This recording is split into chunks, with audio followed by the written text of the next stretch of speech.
ओम श्री गणेशाय नमः। आइए जानते हैं तिलकुटा चौथ संकट चौथ व्रत की संपूर्ण पूजा विधि। चंद्रमा को जल अर्घ कैसे चढ़ाएं, पूजा का शुभ मुहूर्त और साथ के साथ आप उपाय जानेंगे जो कि पुत्र प्राप्ति, नौकरी, रोग, कर्ज, दुख, दारिद्रता की मुक्ति के लिए होंगे। ध्यान से सुनिएगा और अंत तक बने रहिएगा। पूजा में जहाँ पर भी आप पूजन करें, पूर्व या उत्तर दिशा की ओर आपका मुख होना चाहिए। आपको इस प्रसाद में तिलकुटा जरूर बनाना है, अर्थात तिल को कूट कर या तिल को चटकाकर अलग अलग क्षेत्रों में, कई क्षेत्रों में चूरमा बनाया जाता है, कहीं पर जो है तिल और आटे को भूनकर लड्डू बनाए जाते हैं। अलग अलग तिल गुड़ को मिश्रित कर कर सभी के क्षेत्र अनुसार, परंतु इस दिन तिल का प्रसाद किसी न किसी स्वरूप में जरूर बनाया जाता है, तो वह प्रसाद बना लीजिए।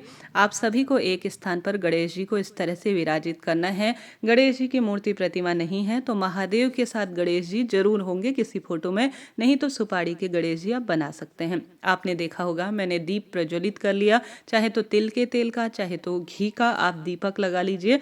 आप घी दीपक में थोड़ा काला तिल जरूर डालिएगा, इससे शुभता आती है। स्नान का भाव करते हुए आप गणेश जी पर जल का छींटा दीजिए। उसके बाद दाहिने हाथ में थोड़ा तिल और पुष्प लेकर अपना नाम गोत्र बोले और चौथ माता का स्मरण करें, महादेव का स्मरण करें, अपने इष्ट पितृ देवी देवताओं का ध्यान करें और कहें कि मैं संकल्प लेती हूँ कि आज मैं संकट चौथ व्रत करूंगी। हे गणेश जी महाराज, इस पूजा को पूर्ण करें और मेरी सब मनोकामना पूर्ण करें। ऐसी प्रार्थना कर कर संकल्प ली हुई वस्तु को भगवान जी के श्री चरणों में छोड़ दीजिए।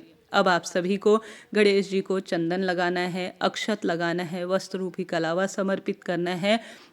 साथ के साथ यज्ञोपवीत अर्थात जनेऊ थोड़ा इत्र लगाकर आप जरूर समर्पित करें। इससे भी बहुत मनोकामना पूर्ति के योग बनते हैं। हर महीने चतुर्थी पर आप यज्ञोपवीत नहीं चढ़ा सकते, कोई दिक्कत नहीं, परंतु इस दिन आप गणेश जी को थोड़ा सा यज्ञोपवीत जरूर से चढ़ाइएगा। साथ ही जो भी इस समय आपको पुष्प मिल जाए वह फूल आप ले लीजिए, उन्हें भी गणेश जी महाराज को समर्पित करें। कोई से भी पुष्प गणेश जी को प्रिय हैं, सब आप समर्पित कर सकते हैं। दुर्वा 11, 21, 51 इस तरह से आप अपनी इच्छा अनुसार, या आप दुर्वा की माला भी अपने बच्चों के हाथ से इस दिन गणेश जी को किसी मंदिर में समर्पित करवाते हैं या अपने घर पर समर्पित करते हैं तो यह सबसे शुभ माना जाता है।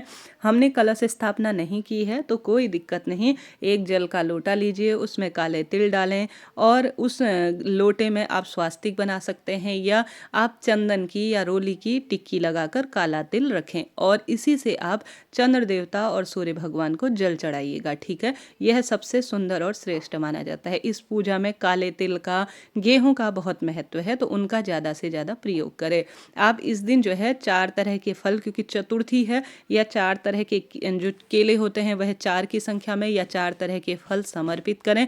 आपने देखा होगा मैंने गुड़ तिल का भोग भगवान जी को लगाया है। चाहे तो तिल सामान्य रूप से, प्रसाद रूप में तिल के लड्डू, किसी न किसी तरह से तिल इस दिन चटकाए जाते हैं, उन्हीं का भोग प्रसाद समर्पित किया जाता है। आप इस तरह से भगवान जी के समक्ष भोग प्रसाद समर्पित करें। इस दिन आपने सुना होगा पान चढ़े, फूल चढ़े और चढ़े मेवा, तो आप सभी को एक पान का पत्ता बाजार से मिल जाए तो उत्तम है, नहीं तो कोई भी शुद्ध पत्ता ले लीजिए। उसमें मुख शुद्धि के लिए लौंग, इलायची घर पर मिल जाती है, सुपारी जरूर से मनोकामना पूर्ति कहते हुए आप जरूर चढ़ाएं। इसको चढ़ाने से गणेश जी महाराज बहुत प्रसन्न होते हैं। इस दिन सबसे महत्वता लौंग, इलायची पान के पत्ते में रखकर लड्डू इत्यादि के साथ या गुड़ इत्यादि के साथ समर्पित करने से बहुत शुभता परिवार में आती है। तो तिल का प्रसाद जरूर चढ़ाना है और साथ ही आपको पान के पत्ते में लौंग, इलायची और सुपारी, लड्डू इत्यादि जरूर चढ़ाना है। पूजा में रही कमी के लिए दक्षिणा यहाँ रखेंगे।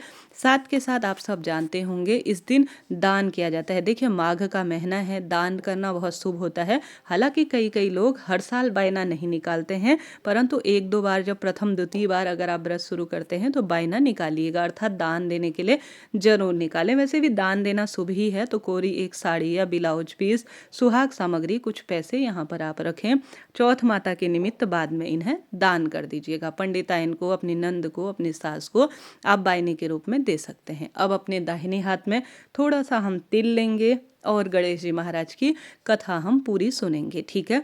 और मैं चैनल पर आपके लिए कथा भी ज़रूर प्रसारित करूंगी, तो आप इसके लिए चैनल से जुड़ें और सब्सक्राइब करें। इस बार 6 जनवरी को मंगलवार है, बहुत सारे दुर्लभ संयोग बन रहे हैं। कई क्षेत्रों में सुबह पूजा की जाती है 11-12 बजे को, कई क्षेत्रों में शाम को चंद्र देवता दिखाई देते हैं तब पूजा की जाती है, कई क्षेत्रों में शाम को सूर्य अस्त होने से पहले पहले पूजन किया जाता है। अपने क्षेत्र अनुसार पूजन का प्रावधान है, ठीक है जी। अब एक दिन पहले सोमवार के दिन आप साबुन शैम्पू लगाकर बाल धो लीजिए। जिस दिन आप बाल धोएंगे ना, तो वह व्रत का दिन नहीं होना चाहिए, क्योंकि व्रत के दिन बाल धोने से व्रत खंडित रूप में माना जाता है, क्योंकि साबुन शैम्पू में आजकल भारी केमिकल है, जिस कारण से आप इस चीज़ का बहुत ध्यान रखिएगा। तो आप सादे पानी से बाल धो सकते हैं, परंतु आप जो है विशेष तौर पर साबुन शैम्पू ना प्रयोग करें, ठीक है। अब हम थोड़ा सा तिल चटकाएंगे, क्योंकि बहुत महत्वता है इस दिन। जब हम कथा सुनेंगे, कथा में जो हमने तिल लिए हैं उसे लोटे में ही डाल देंगे, बाद में इसी से सूर्य देवता और चंद्र देवता को जल चढ़ाएंगे। अब हम सभी ने अग्नि सुलगा ली है, सबसे पहले हम सभी इसमें घी की आहुति देंगे, ठीक है। घी की आहुति हम 5 देंगे, जिसमें से आपने देखा होगा अग्यारी भी कहते हैं, आहुति भी कहते हैं। 5 हम सबसे पहले घी की आहुति देंगे। सबसे पहले गणेश जी महाराज की, माता गौरी की, अर्थात जो दुर्गा भवानी चौथ माता होती हैं उनके नाम की दूसरी आहुति। तीसरी आहुति हम महादेव के नाम की देंगे। चौथी आहुति हम पंचदेवी देवताओं को ले रहे हैं। सबसे पहले हम गणेश जी, माता दुर्गा, महादेव, श्री नारायण और सूर्य भगवान, इनके नाम की आहुति हम घी की 5 देंगे। इसके बाद हम सभी 5 आहुति तिल की देंगे, ठीक है। 10 आहुतियाँ ये हो गई। उसके बाद हम सभी को 1 आहुति जो हमने यहाँ पर भोग बनाया है तिलकुटा, उसकी आहुति देंगे। कुल हम 11 आहुति देंगे। तिल चटकाना बहुत शुभ माना जाता है, माघ के महीने में तिल का घी का हवन शुभ माना जाता है। तो इस तरह से 11 आहुति आप पंचदेवी देवताओं के नाम से 5 दीजिएगा, जिसमें गणेश जी महाराज आ ही जाते हैं। 5 आप अपने इष्ट देवता हनुमान जी, पितरों के नाम की दे दीजिए। और सबसे सुंदर रूप में जो है आप नवग्रहों का स्मरण कर सकते हैं। कुल मिलाकर आपको 11 आहुति इस जो है गोबर के कंडे को सुलगा लीजिए किसी भी स्वरूप में, कपूर इत्यादि से। उसके बाद आप इस तरह से आहुति दीजिएगा। शुभ और श्रेष्ठता इससे मानी जाती है और पूजा पूर्ण होती है। अब साधारण सरल तरीके से दीपक लगा लेंगे, उससे गणेश जी महाराज की जय गणेश जय गणेश जय गणेश देवा, ये वाली आरती गा लेंगे। दूसरे दीपक में चाहे तो कपूर, चाहे तो दूसरे दीपक में आरती हम गाएंगे। उसके बाद जल का लोटा लेंगे और आरती में से 3 बार घुमाकर जमीन पर छोड़ देंगे। भूल चूक के लिए हम माता रानी से क्षमा प्रार्थी होंगे। इस तरह से यह सरल पूजा विधि की जाती है। इस दिन आप जो है चाय पी सकते हैं, फलाहार कर सकते हैं, और साथ के साथ आप सभी जो व्रत में खाई जाने वाली चीज़ें होती हैं वह खा सकते हैं, कोई दिक्कत नहीं। इस तरह यह पूजा की जाती है। यह सबसे बड़ी सुंदर पूजा मानी जाती है। इसके साथ साथ चतुर्थी व्रत में रात्रि को 9:05 के आसपास चंद्रमा दिखाई देंगे, तो जल के लोटे में, अर्थात जो चंद्रमा को जल देने का लोटा होगा, उसमें आप सभी थोड़ा दूध, काला तिल डालकर ओम सोम सोमाय नमः कहते हुए चंद्र देवता को जल चढ़ाएं और चंद्र देवता के निमित्त दीपक लगाएं। भोग प्रसाद तिलकुटा चंद्र देवता को समर्पित करें। इसमें से जो साड़ी है, दक्षिणा है, उसे पंडित जी को तिल का लड्डू रखकर सुबह दान में दे दीजिएगा।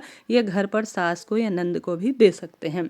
और यह पूजा की जो यहाँ पर चौकी है, यह दूसरे दिन हटाई जाएगी। तो इस तरह से आपको यह सरल पूजा विधि करनी है। उपाय के रूप में इस दिन गणेश जी महाराज को दुर्वा घास की माला जरूर समर्पित करें। शिवलिंग पर गेहूं समर्पित करें। मंगलवार का दिन है, लाभ होगा।